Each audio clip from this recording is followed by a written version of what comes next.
Au nom d'Allah, le tout miséricordieux, le très miséricordieux. Ô prophète, crains Allah et n'obéis pas aux infidèles et aux hypocrites, car Allah demeure omniscient et sage. Et suis ce qui t'est révélé émanant de ton Seigneur, car Allah est parfaitement connaisseur de ce que vous faites. Et place ta confiance en Allah, Allah te suffit comme protecteur. Allah n'a pas placé à l'homme deux cœurs dans sa poitrine. Il n'a point assimilé à vos mères vos épouses, à qui vous dites en les répudiant, « Tu es aussi illicite pour moi que le dos de ma mère. » Il n'a point fait de vos enfants adoptifs vos propres enfants. Ce sont des propos qui sortent de votre bouche, mais Allah dit la vérité, et c'est lui qui met l'homme dans la bonne direction. Appelez-les du nom de leur père, c'est plus équitable devant Allah.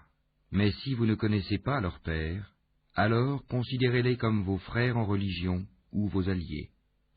Nul blâme sur vous pour ce que vous faites par erreur, mais vous serez blâmés pour ce que vos cœurs font délibérément.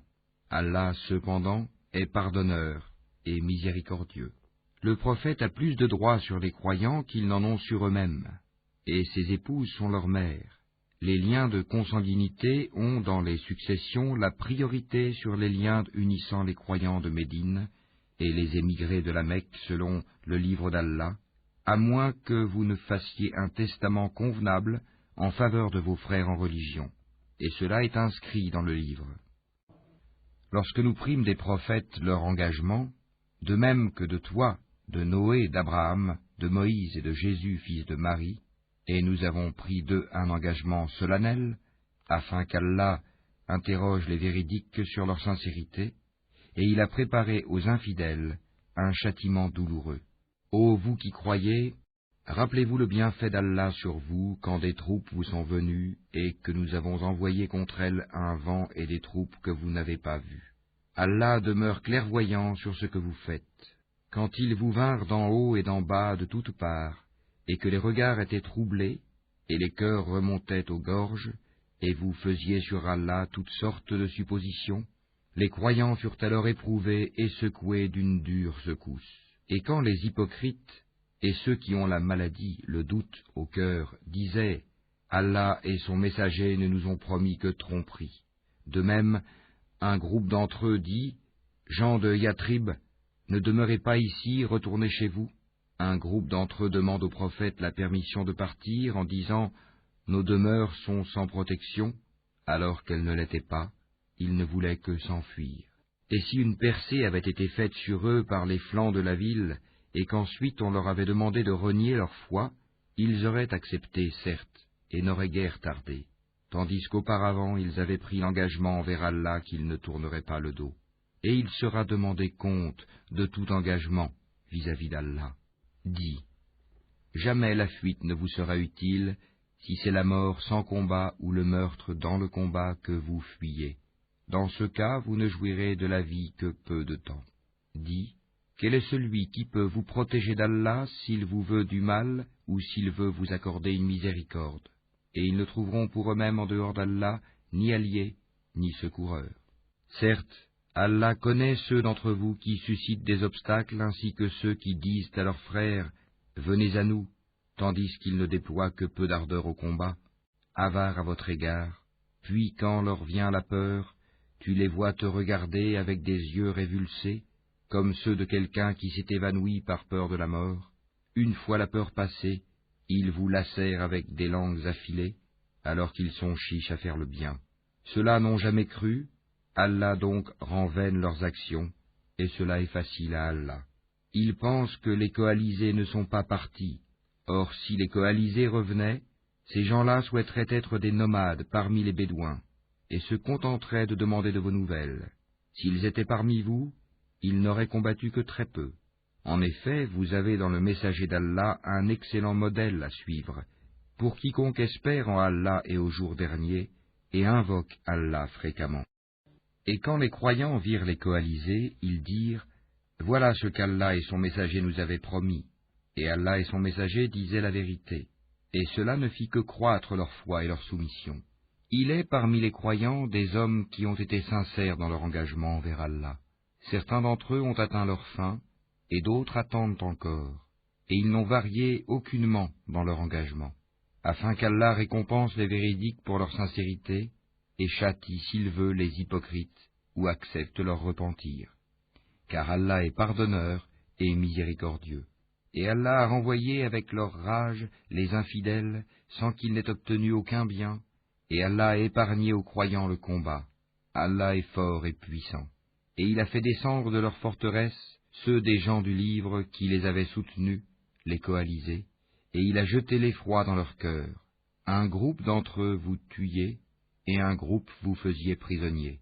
Et il vous a fait hériter leurs terres, leurs demeures, leurs biens, et aussi une terre que vous n'aviez point foulée, et Allah est omnipotent. Ô prophète, dis à tes épouses, si c'est la vie présente que vous désirez et sa parure, alors venez, je vous donnerai les moyens d'en jouir, et vous libérerai par un divorce sans préjudice. Mais si c'est Allah que vous voulez, et son messager, ainsi que la demeure dernière, Allah a préparé pour les bienfaisantes parmi vous une énorme récompense. Ô femmes du prophète, celle d'entre vous qui commettra une turpitude prouvée, le châtiment lui sera doublé par 2 fois, et ceci est facile pour Allah. Et celle d'entre vous qui est entièrement soumise à Allah et à son messager et qui fait le bien, nous lui accorderons 2 fois sa récompense, et nous avons préparé pour elle une généreuse attribution. Ô femmes du prophète, vous n'êtes comparables à aucune autre femme. Si vous êtes pieuse, ne soyez pas trop complaisante dans votre langage, afin que celui dont le cœur est malade, l'hypocrite, ne vous convoite pas, et tenez un langage décent. Restez dans vos foyers, et ne vous exhibez pas à la manière des femmes d'avant l'islam, Jahiliya, accomplissez la salat, acquittez la zakat, et obéissez à Allah et à son messager. Allah ne veut que vous débarrasser de toute souillure, ô gens de la maison du prophète, et veut vous purifier pleinement. Et gardez dans vos mémoires ce qui, dans vos foyers, est récité des versets d'Allah et de la sagesse. Allah est doux et parfaitement connaisseur. Les musulmans et musulmanes, croyants et croyantes, obéissants et obéissantes, loyaux et loyales, endurants et endurantes, craignants et craignantes, donneurs et donneuses d'aumônes, jeûnants et jeûnantes, gardiens de leur chasteté et gardiennes, invocateurs souvent d'Allah et invocatrices, Allah a préparé pour eux un pardon et une énorme récompense. Il n'appartient pas à un croyant ou à une croyante, une fois qu'Allah et son messager ont décidé d'une chose, d'avoir encore le choix dans leur façon d'agir. Et quiconque désobéit à Allah et à son messager, s'est égaré, certes, d'un égarement évident. Quand tu disais à celui qu'Allah avait comblé de bienfaits, tout comme toi-même l'avais comblé, garde pour toi ton épouse et crains Allah, et tu cachais en ton âme ce qu'Allah allait rendre public, tu craignais les gens et c'est Allah qui est plus digne de ta crainte. Puis quand Zayd dut cesser toute relation avec elle, nous te la fîmes épouser, afin qu'il n'y ait aucun empêchement pour les croyants d'épouser les femmes de leurs fils adoptifs, quand ceux-ci cessent toute relation avec elles. Le commandement d'Allah doit être exécuté. Nul grief à faire au prophète en ce qu'Allah lui a imposé, conformément aux lois établies pour ceux qui vécurent antérieurement. Le commandement d'Allah est un décret inéluctable. Ceux qui communiquaient les messages d'Allah le craignaient et ne redoutaient nul autre qu'Allah, et Allah suffit pour tenir le compte de tout. Mohammed n'a jamais été le père de l'un de vos hommes, mais le messager d'Allah est le dernier des prophètes. Allah est omniscient. Ô vous qui croyez, évoquez Allah d'une façon abondante, et glorifiez-le à la pointe et au déclin du jour. C'est lui qui prie sur vous, ainsi que ses anges, afin qu'il vous fasse sortir des ténèbres à la lumière, et il est miséricordieux envers les croyants. Leur salutation au jour où ils le rencontreront sera « Salam, paix », et il leur a préparé une généreuse récompense. Ô prophète, nous t'avons envoyé pour être témoin, annonciateur, avertisseur, appelant les gens à Allah par sa permission, et comme une lampe éclairante, et fais aux croyants la bonne annonce qu'ils recevront d'Allah une grande grâce, et n'obéis pas aux infidèles et aux hypocrites, ne prête pas attention à leur méchanceté, et place ta confiance en Allah, et Allah suffit comme protecteur. Ô vous qui croyez, quand vous vous mariez avec des croyantes et qu'ensuite vous divorcez d'avec elles avant de les avoir touchées, vous ne pouvez leur imposer un délai d'attente. Donnez-leur jouissance d'un bien et libérez-les par un divorce sans préjudice. Ô prophète, nous t'avons rendu licite tes épouses à qui tu as donné leur mar, dot, ce que tu as possédé légalement parmi les captives ou esclaves qu'Allah t'a destinées, les filles de ton oncle paternel, les filles de tes tantes paternelles, les filles de ton oncle maternel, et les filles de tes tantes maternelles, celles qui avaient émigré en ta compagnie, ainsi que toute femme croyante si elle fait don de sa personne au prophète, pourvu que le prophète consente à se marier avec elle. C'est là un privilège pour toi, à l'exclusion des autres croyants. Nous savons, certes, ce que nous leur avons imposé au sujet de leurs épouses et des esclaves qu'ils possèdent, afin qu'il n'y eût donc point de blâme contre toi. Allah est pardonneur et miséricordieux. Tu fais attendre qui tu veux d'entre elles, et tu héberges chez toi qui tu veux. Puis il ne t'est fait aucun grief si tu invites chez toi l'une de celles que tu avais écartées. Voilà ce qui est le plus propre à les réjouir, à leur éviter tout chagrin et à leur faire accepter de bon cœur ce que tu leur as donné à toutes. Allah sait cependant ce qui est en vos cœurs, et Allah est omniscient et indulgent. Il ne t'est plus permis désormais de prendre d'autres femmes, ni de changer d'épouse, même si leur beauté te plaît, à l'exception des esclaves que tu possèdes, et Allah observe toutes choses. Ô vous qui croyez, n'entrez pas dans les demeures du prophète, à moins qu'invitation ne vous soit faite à un repas sans être là à attendre sa cuisson. Mais lorsqu'on vous appelle, alors entrez, puis, quand vous aurez mangé, dispersez-vous sans chercher à vous rendre familier pour causer. Cela faisait de la peine au prophète, mais il se gênait de vous congédier, alors qu'Allah ne se gêne pas de la vérité. Et si vous leur demandez à ces femmes quelque objet, demandez-le leur derrière un rideau, c'est plus pur pour vos cœurs et leurs cœurs. Vous ne devez pas faire de la peine aux messagers d'Allah, ni jamais vous marier avec ses épouses après lui. Ce serait auprès d'Allah un énorme péché. Que vous divulguiez une chose ou que vous la cachiez, Allah demeure omniscient. Nul grief sur elles au sujet de leurs pères, leurs fils, leurs frères, les fils de leurs frères, les fils de leurs sœurs, leurs femmes de suite, et les esclaves qu'elles possèdent.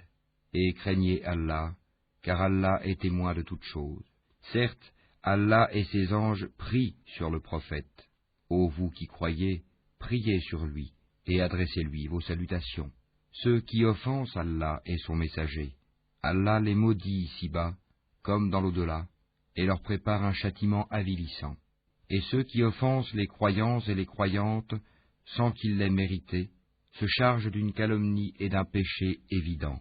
Ô prophète, dis à tes épouses, à tes filles et aux femmes des croyants, de ramener sur elles leur grand voile. Elles en seront plus vite reconnues et éviteront d'être offensées. Allah est pardonneur et miséricordieux. Certes, si les hypocrites, ceux qui ont la maladie au cœur, et les alarmistes, semeurs de troubles à Médine, ne cessent pas, nous t'inciterons contre eux, et alors ils n'y resteront que peu de temps en ton voisinage. Ce sont les maudits. Où qu'on les trouve, ils seront pris et tués impitoyablement. Telle était la loi établie par Allah envers ceux qui ont vécu auparavant, et tu ne trouveras pas de changement dans la loi d'Allah. Les gens t'interrogent au sujet de l'heure. Dis, sa connaissance est exclusive à Allah. Qu'en sais-tu? Il se peut que l'heure soit proche. Allah a maudit les infidèles et leur a préparé une fournaise, pour qu'ils y demeurent éternellement sans trouver ni alliés ni secoureurs. Le jour où leurs visages seront tournés et retournés dans le feu, ils diront, « Hélas pour nous, si seulement nous avions obéi à Allah et obéi aux messagers. » Et ils dirent, « Seigneur, nous avons obéi à nos chefs et à nos grands, c'est donc eux qui nous ont égarés du sentier. Ô notre Seigneur, inflige-leur 2 fois le châtiment et maudis-les d'une grande malédiction. Ô vous qui croyez, ne soyez pas comme ceux qui ont offensé Moïse. Allah l'a déclaré innocent de leurs accusations, car il était honorable auprès d'Allah. Ô vous qui croyez, craignez Allah et parlez avec droiture, afin qu'il améliore vos actions et vous pardonne vos péchés. Quiconque obéit à Allah et à son messager obtient certes une grande réussite. Nous avions proposé aux cieux, à la terre et aux montagnes la responsabilité de porter les charges de faire le bien et d'éviter le mal.